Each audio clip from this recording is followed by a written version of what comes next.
তো guys finally মোৰ হাতত আহি গ'ল আইফোন আৰু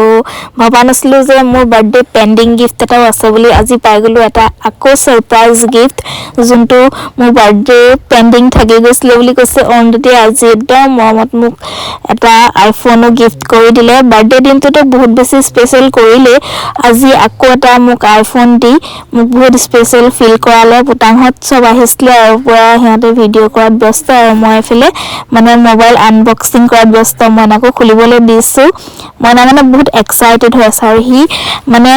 আইফোন বহুত বেছি ভাল পায় সি একদম সোমাই কৰি কৈছে মোক এপল থকাটোহে লাগিব বোলে আৰু আগত যেহেতু মই এটা আইফোন চলাই আছিলোঁ সেইটো বেয়া হৈ গৈছিলে তাৰপিছতে এটা লৈছিলোঁ মই সেইটো মোবাইললৈ বহুত বেছি বেয়া লাগিছে সেইটো হ'লেও মই লগতে থাকিব মানে আৰু এইটো এতিয়া মোৰ মানে ভিডিঅ'ৰ কাৰণে লোৱা হৈছে তাৰপাছতে এতিয়া এয়া আনবক্সিং হৈ গ'ল টান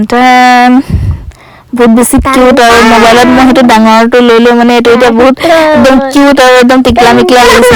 যে মনে পৰা উৎপাত কৰি আছে আৰু এতিয়াৰ পৰা আপোনালোকে আৰু বেছি ধামাকা ভিডিঅ' পাব আগততো ধামাকা হৈছিলে এতিয়া আৰু বহুত বেছি ধামাকা হ'ব গাইজ